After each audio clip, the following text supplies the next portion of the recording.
pas beaucoup du tout, pour ne pas dire pas du tout. Les gens qui sont entre guillemets normaux ont tendance à prendre leur place. C'est casse-cheville ici, à la limite, quoi, vous voyez. On ne peut pas descendre, on ne peut pas monter, il y a du boulot à faire.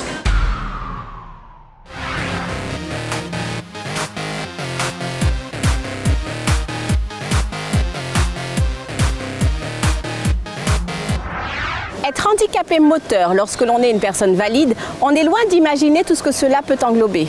En plus de devoir composer avec leur invalidité, les personnes à mobilité réduite sont confrontées à un quotidien pas toujours facile. Notre environnement est-il accessible aux personnes handicapées? À sa question à nous poser Zot en Mimi sous le pays.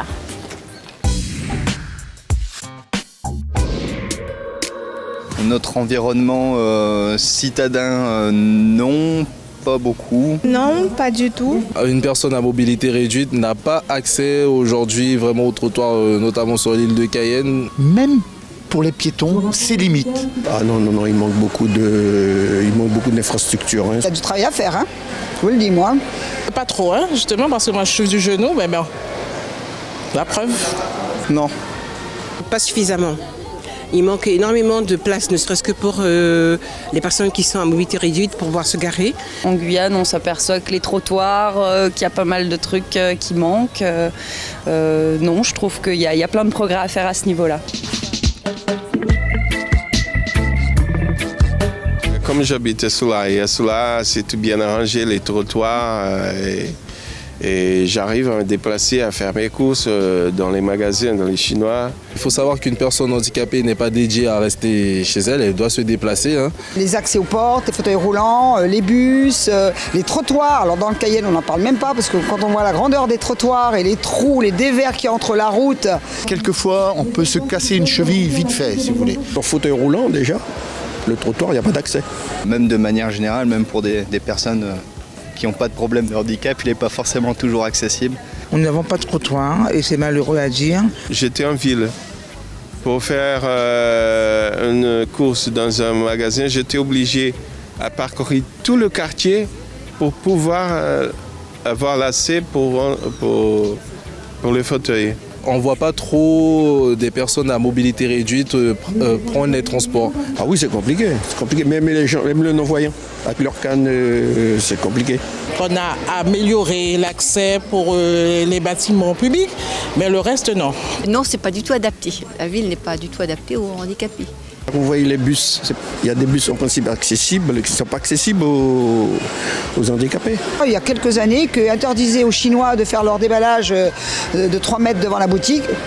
Et parfois, où il y a l'accès du fauteuil, les voitures se garent juste devant. Si on réfléchit bien, on ne peut pas aller bien loin. On va dans un endroit, on fait peut-être 1 kilomètre, puis après on est bloqué par quelque chose. Tout ce qu'ils disent que la nouvelle construction, c'est l'avenir, il faut qu'ils pensent un peu aux personnes handicapées.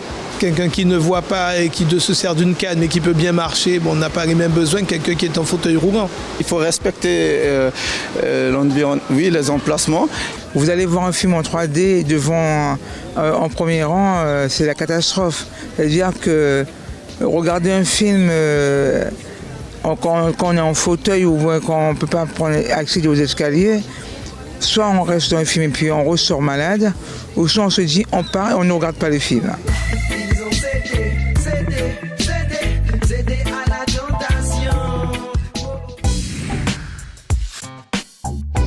Notre environnement est-il pensé pour les personnes handicapées? C'est la question que nous avons posée à notre invité.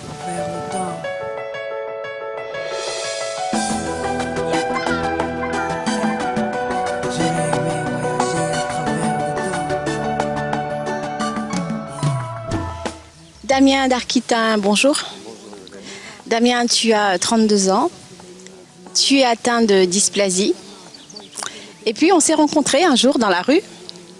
Et tu m'as dit souhaiter parler de ta maladie et de ton quotidien. Alors, la dysplasie, tout d'abord, c'est quoi, brièvement? Alors, la dysplasie, déjà, c'est le nom de ma maladie. En fait, c'est une maladie qui atteint les os et les articulations. C'est une maladie dégénérative, donc qui, au fur et à mesure du temps qui passe, qui a tendance à empirer, en fait. Et donc, ça devient de plus en plus difficile. C'est une maladie très rare et qui se diagnostique pas toujours tout de suite et qui ne se voit pas toujours à la naissance et qui a tendance à se manifester souvent après l'âge de 12 ans. D'accord. Bien. Alors, ton quotidien, ta réalité, c'est quoi? Alors en fait, déjà c'est bien qu'on fasse cette émission parce que voilà, le quotidien, c'est pas tous les jours facile.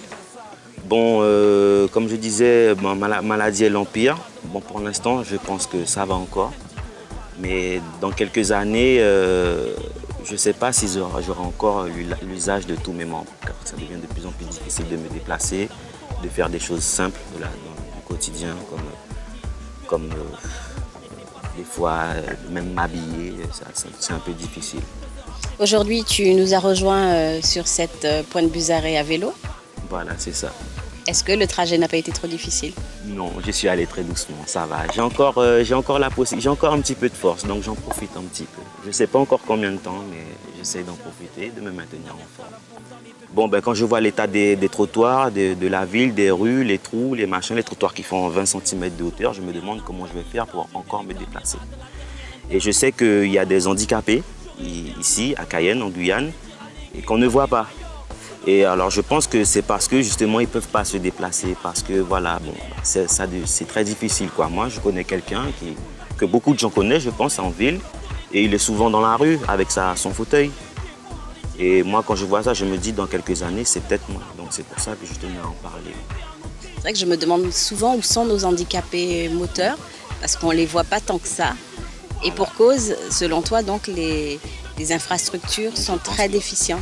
Ouais, ils peuvent pas sortir, ils ne peuvent pas déplacer. Aller à la boulangerie, aller acheter une puce Digicel ou Orange, n'importe, c'est difficile parce que les magasins ont des marches hautes comme ça. Il n'y a rien. Alors pourtant, il me semble qu'il y avait une loi qui avait été votée et qui obligeait justement ces ERP, donc les entreprises qui accueillent le public, à se mettre aux normes. C'est le parcours du combattant un petit peu, je pense, pour ces gens-là, et bientôt sûrement pour moi, si rien n'est fait. En tout cas, merci beaucoup, Damien, d'avoir témoigné aujourd'hui. Et puis, je te souhaite beaucoup de courage pour la suite. Bien, merci beaucoup. Allez, on s'embrasse, comme d'habitude dans cette émission.